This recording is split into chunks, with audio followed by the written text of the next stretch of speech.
코로나19 이후 저금리와 증시 호황기를 타고 빚을 내 주식에 투자하는 이른바 비투족이 적지 않았죠. 그런데 최근 급격히 달라진 증시 환경에 비투족의 부담이 눈덩이처럼 불어나고 있습니다. 특히 전 연령층 가운데 비투 규모가 크게 증가한 50대의 경우 반대 매매 공포가 더욱 커지고 있는데요. 향후 증시의 변동성이 확대될 수 있는 만큼 이에 대한 대비책 마련이 필요해 보입니다. 이상현 기자입니다.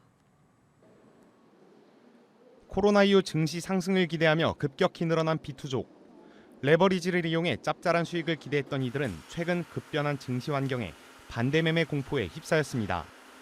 반대 매매란 자금을 빌려 주식을 매매한 투자자가 일정 기간 내에 이를 갚지 못하거나 담보로 맡긴 주식의 가치가 일정 비율 이하로 떨어져 증권사가 주식을 강제로 처분하는 것을 말합니다.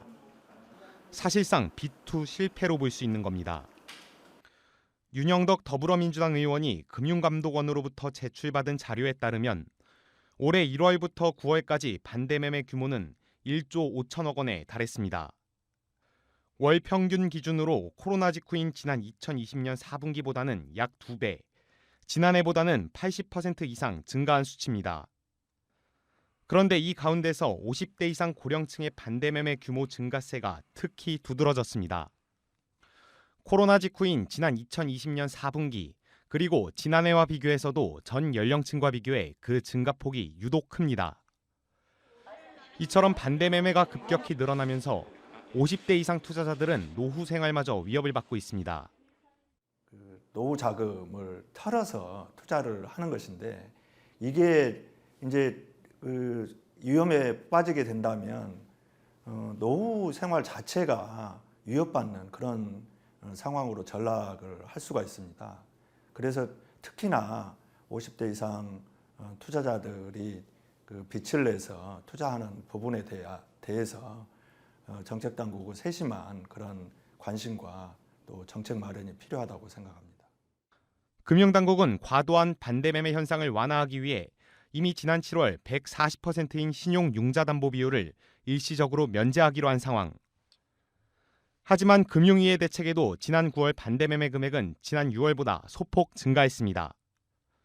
전문가들은 담보 비율 완화는 강제성을 띠기 어려운 만큼 사실상 효과가 제한적일 수밖에 없다고 말합니다. 담보 비율 이걸 풀어주면서 증권사가 니네가 뭐 자율적으로 해봐라 했는데 사실 뭐 안 바꾼 거로 볼 수 있겠죠. 그런데 여기에서 정부가 반대 매매 하지 마 뭐 이런 식으로 하면은 돈 못 돌려받는 건데 증권사 하니까 뭐 법적으로 좀 생각을 해봤을 때 1차적인 책임은 사실 투자자에 있긴 해서. 그나마 최근 증시가 반등하는 모습을 보이면서 반대 매매 역시 증가폭이 감소한 상황.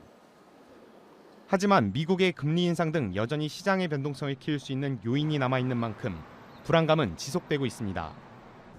전문가들은 증시 회복을 계기로 투자 손실을 일정 부분 이내로 제한하고 변동성 확대 장세에 대비해 철저한 리스크 관리에 나설 필요가 있다고 조언합니다. 머니투데이 방송 이상현입니다.